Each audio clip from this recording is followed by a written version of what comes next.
नमस्कार दोस्तों, target with PS Parihar channel में आपका स्वागत है। सुबह के इस वीडियो में ऐसी सूचनाएं होती हैं जो विभिन्न समाचार पत्रों पर छाई हुई होती हैं और विद्यार्थियों के लिए आवश्यक होती हैं। तो आइए शुरू करते हैं और देख लेते हैं कि आज के समाचार पत्रों में विद्यार्थी जीवन से संबंधित कौन-कौन सी सूचनाएं हैं। तो वीडियो को जल्दी से लाइक कर दें, शेयर कर दें और जिन छात्रों ने चैनल को अभी भी सब्सक्राइब न किया हो तो जल्दी से सब्सक्राइब कर लें ताकि आप लोगों को इसी प्रकार की ऑथेंटिक और सॉलिड अपडेट से सबसे पहले मिलती रहें।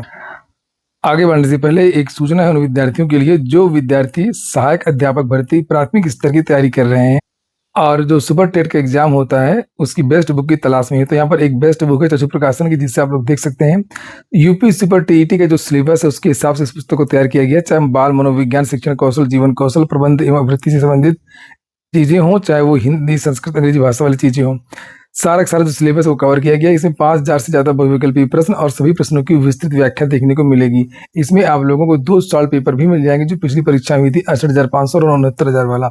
ये देखिए चक्षु प्रकाशन की ये बेस्ट बुक आप लोगों को सभी कापी किताबों की दुकानों में मिल जाएगी। और अगर आप लोग ऑनलाइन मंगवाना चाहते हैं तो उसकी लिंक मैंने डिस्क्रिप्शन बॉक्स और कमेंट बॉक्स दोनों जगह उपलब्ध करा दी है। आप लोग चाहें तो इसको ऑनलाइन भी मंगवा सकते हैं।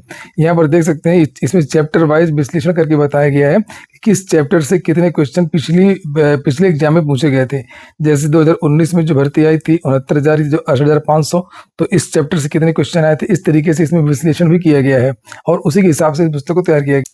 सुपर टीईटी की इनकी और भी पुस्तकें आती हैं, जैसे अभी आप लोग स्टडी गाइड देख रहे थे, इनका प्रैक्टिस शीट भी आता है। इसकी भी लिंक मैंने डिस्क्रिप्शन बॉक्स में उपलब्ध करा दी, आप चाहे तो इसको भी ऑनलाइन मंगवा सकते हैं।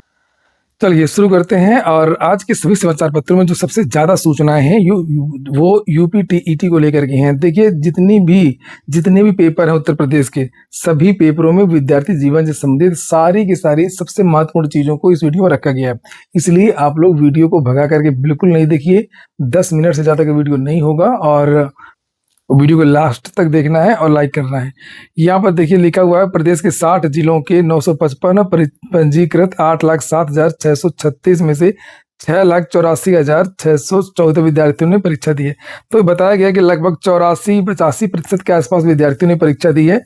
और मैंने कल लाइव भी चलाया था परीक्षा केंद्र से, बहुत सारे विद्यार्थियों की मैंने इंटरव्यू भी लिए थे और पता चला कि जो पेपर का जो लेवल था वो सामान्य था, बहुत ज़्यादा कठिन नहीं आया था और थोड़ा सा लेकिन जो था क्वेश्चन का जो लेवल है और बहुत सारी चीजें थी वो हट करके थी। नए तरीके का पेपर तैयार किया गया था और मैंने आप लोगों को पहले ही जानकारी दी थी कोई भी विद्यार्थी गलत काम ना करे। बायोमेट्रिक होगा, आइरिस स्कैन होगा, थंब इंप्रेशन होगा, बहुत सारी जांचें होंगी, आप लोग कोई गलती मत करिएगा। लेकिन ये पता नहीं कैसे बुद्धू है जो साल भर बन करके चले गए और वहां पर पकड़े गए, उसको लेकर के भी यहाँ पर सूचना दी गई है। शिक्षक पात्रता परीक्षा 2026 प्रदेश के 60 जिलों के 955 केंद्रों पर हुई और पहली पाली की परीक्षा 9:30 से दोपहर 12 और दूसरी पाली की परीक्षा 2:30 बजे से लेकर के शाम को 5 बजे तक चली। परीक्षा केंद्र पर कड़ी सुरक्षा व्यवस्था रही। आयोग के अध्यक्ष प्रशांत कुमार, सदस्यगण सचिव, परीक्षा नियंत्रक, उप सचिव ने आयोग में स्थापित एकीकृत नियंत्रक कमांड रूप में केंद्रों की निगरानी किया। और यहाँ पर लिखा AI से भी निगरानी की गई है और कहाँ से कितने विद्यार्थी पकड़े गए हैं उनकी यहाँ पर डिटेल दी गई है। ये देखिए यहाँ पर भी लिखा है कि यूपी टीईटी प्रथम पाली में प्रश्न पत्र रहा उलझाऊ। तरंग तुरंग जैसे युग्म शब्दों का अर्थ चुल्ली और पानी में डूब जाना, मुहावरे का अर्थ पूछा गया। हम लोग थोड़ा सा फटाफट जल्दी खबरों को देखेंगे। PGAT का रिजल्ट घोषित कर दिया गया इलाहाबाद यूनिवर्सिटी का, यानी PGAT एक अलग से एंट्रेंस एग्जाम होता है और विभिन्न कोर्सों को लेकर के जैसे MBA, LLM और विभिन्न स्नातकोत्तर पाठ्यक्रमों के नतीजे जारी कर दिए गए हैं। इसमें CS ने टॉप किया है। लिखा इलाहाबाद विश्वविद्यालय ने बृहस्पतिवार को शैक्षणिक सत्र 2026-27 के लिए आयोजित MBA, LLM और PG एडमिशन टेस्ट के PGAT एक पाठ्यक्रमों का परिणाम घोषित कर दिया है। परीक्षा में दर्शन शास्त्र विषय के श्रेयस कुमार ने 250 अंक प्राप्त करके सभी विषयों में सर्वाधिक अंक हासिल किए हैं। अगली सूचना उत्तर प्रदेश लोक सेवा आयोग की है। उत्तर प्रदेश लोक सेवा आयोग का सफाई अभियान जारी है। बहुत सारे विद्यार्थियों के लगातार आवेदन निरस्त हो रहे हैं, क्योंकि इस बार मेंस वगैरह हो रहा है LT में, तो उसमें ज्यादा निरस्तीकरण हो रहा है। ये दूसरी परीक्षा है। इसमें लिखा है उत्तर प्रदेश प्राविधिक शिक्षा अध्यापन से पॉलिटेक्निक के जो प्रवक्ता होते हैं, लिखा है अंतर्गत उत्तर प्रदेश खादी ग्रामोद्योग बोर्ड में प्रशिक्षक हस्त निर्मित कागज से संबंधित भर्तियों को ऐसे द्वारा सूचित किया जाता है कि उक्त परीक्षा हेतु प्राप्त आवेदन पत्र की संनिरीक्षोपरांत जिन भर्तियों के आवर्तन में निरस्त किए गए हैं उनके निरस्तीकरण के कारण सहित विस्तृत विज्ञप्ति आपकी वेबसाइट पर उपलब्ध करा दी गई। आप लोग जाकर के देख लीजिए। इस भर्ती के भी जो विद्यार्थी हैं उनकी भी लिस्ट आ गई है, वो भी विद्यार्थी जाकर के देख सकते हैं। वहीं पर अन्य एग्जाम को लेकर के जानकारी दी गई है। जैसे यहाँ पर देख सकते हैं आप लोग, एलटी ग्रेड के बारे में बहुत बड़ा झटका लगा है विद्यार्थियों को कि एलटी ग्रेड में शारीरिक शिक्षा के 1142 आवेदन निरस्त कर दिए गए हैं। और ये इसी बार ज़्यादा देखने में लगा है। लोक सेवा आयोग भी रिस्क नहीं लेना चाहता है, क्योंकि जब वैकेंसी फाइनल आती है पिछली बार एलटी ग्रेड में, तो आपने देखा था समकक्ष को लेकर के और कई चीज़ों को लेकर के मुकदमेबाजी होती रहती है। फिर लड़कों को भी लगता है हमारा चयन हो गया, हम हमारा हक हो गया है, फिर वो कोर्ट चले जाते हैं, मामला फंसता है। तो वो पहले क्लियर कर दे रहा है लोक सेवा आयोग किसको लेना है किसको नहीं लेना है। और यहाँ पर लिखा है उत्तर प्रदेश लोक सेवा आयोग ने एलटी ग्रेड सहायक अध्यापक प्रशिक्षित स्नातक भर्ती 2025 की मुख्य परीक्षा के लिए शारीरिक शिक्षा विषय के 1142 अभ्यर्थियों के आवेदन विभिन्न कारणों से निरस्त कर दिए हैं। आयोग ने कारण के साथ सभी अभ्यर्थियों के रोल नंबर वेबसाइट पर जारी किए हैं और सर्वाधिक 645 विद्यार्थियों के आवेदन इसलिए निरस्त हुए क्योंकि राष्ट्रीय एवं अंतर्राष्ट्रीय वर्गीकृत खेलों के कुशल उत्कृष्ट खिलाड़ी के दावे समर्थन में प्रस्तुत प्रमाण पत्र अभिलेख मान्य नहीं है। जो भी इन्होंने खेल वाला प्रमाण पत्र लगाया है वो मान्य नहीं है, जबकि 278 अभ्यर्थी कुशल उत्कृष्ट खिलाड़ी के दावे के समर्थन में प्रमाण पत्र और अभिलेख इन्होंने प्रस्तुत ही नहीं किया है और ये प्रीलिम्स इनका ये क्वालिफाई हो गए थे। इन 278 अभ्यर्थियों के आवेदन भी निरस्त कर दिए गए हैं। इस तरीके से बहुत सारे विद्यार्थियों के आवेदन निरस्त हुए हैं। तो जाइए आप लोग जाकर के अपील कर सकते। अगली जो सूचना है वो है नीट जेईई एग्जाम की। तो मेडिकल लाइन में अगर आपको एंट्रेंस देना है तो उसके लिए नीट का एग्जाम देना होता है एमबीबीएस आदि के लिए। और यहाँ पर JEE joint engineering entrance exam JEE होता है। जितने भी एनआईटीज होते हैं ये आईआईटी होते हैं। बीटेक में अगर आपको एडमिशन लेना है तो उसके लिए जे का एग्जाम देना होता है। इन दोनों में पेपर लीक की वजह से और कोचिंग इंडस्ट्री आप लोग देख रहे हैं किस तरीके से काम कर रही है।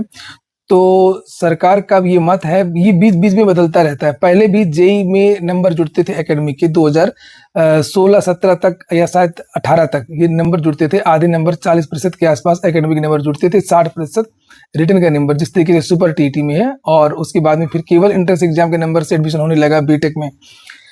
और लेकिन अब फिर ये बदला जा रहा है। लिखा है मेडिकल व इंजीनियरिंग पाठ्यक्रमों में दाखिले के लिए होने वाली नीट और जेईई जैसी परीक्षाओं के पैटर्न में बड़ा बदलाव हो सकता है। सरकार इन परीक्षाओं के जरिए होने वाले दाखिलों में 12वीं बोर्ड के परीक्षा के अंकों को 50% तक वेटेज देने पर विचार कर रही है। तो अब वहां पर नहीं तो अब ये बोर्ड की परीक्षा में नकल होने लगेगी।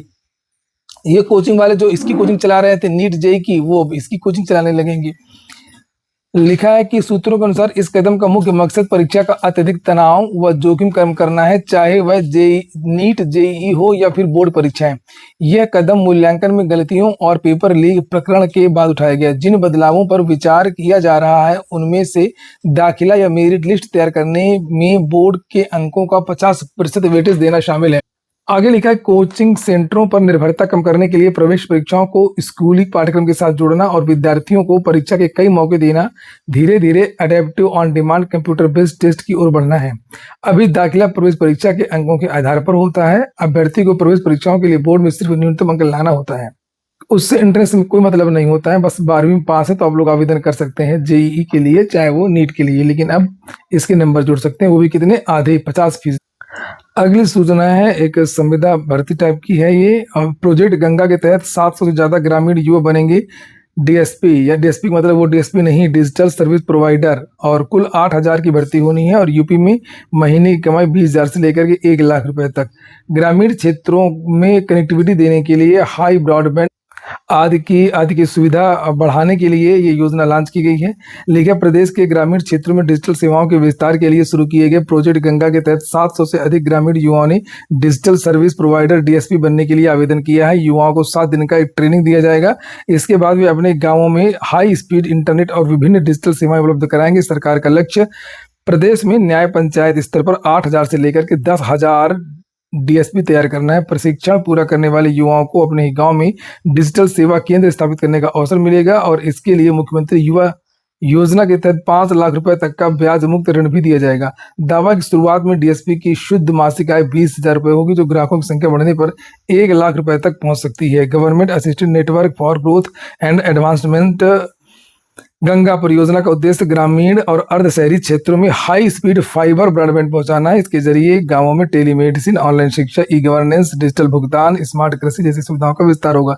अरे पहले गांवों का अतिक्रमण तो सही करवाओ, गांवों की नालियों को सही करो, गांवों का रास्ता सही करो, और ग्रामीण क्षेत्रों के जो चबूतरे बढ़ गए हैं, जो कब्जा बढ़ गया लोगों का, और वहाँ पर जो अस्पताल नहीं है, स्वास्थ्य की सुविधाएं नहीं है गाँव, तो वहाँ की सड़कें, ड्रेनेज सिस्टम, नालियाँ, ये सारी व्यवस्था करवाओ। पूरी की पूरी जो रास्ताएं हैं वो पतली होती चली जा रही हैं, रास्तों में पानी बह रहा है, गड्ढे हैं, पहले ये सही करो।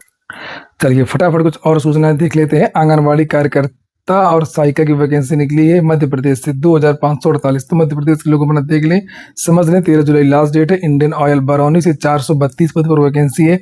अप्रेंटिसशिप की 28 जुलाई इसकी लास्ट डेट है। 10वीं ITI BSc वाले आवेदन कर सकते हैं। संघ लोक सेवा आयोग से 186 पदों पर जूनियर डायरेक्टर आदि की भर्ती निकली है, तो इसको दे सकते हैं। 17 जुलाई इसकी लास्ट डेट है। योग्यता वगैरह यहाँ पर लिखिए, अधिक जानकारी यहाँ से आपको मिल जाएगी upsc.gov.in। HRRL में 134 पदों पर जूनियर एग्जीक्यूटिव की वैकेंसी है। 27 जुलाई इसकी लास्ट डेट है। बिहार पुलिस से निकली कंपनी कमांडर की भर्ती 65 पदों पर, 30 जुलाई इसकी लास्ट डेट है।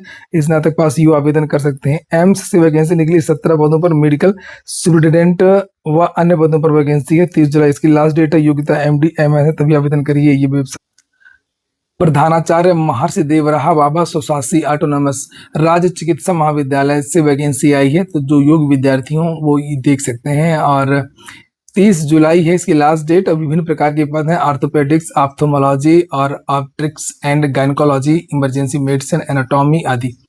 और फटाफट अंत में कुछ सूचना है, जैसे IERT की मैनेजमेंट डिप्लोमा की प्रवेश परीक्षा आज है।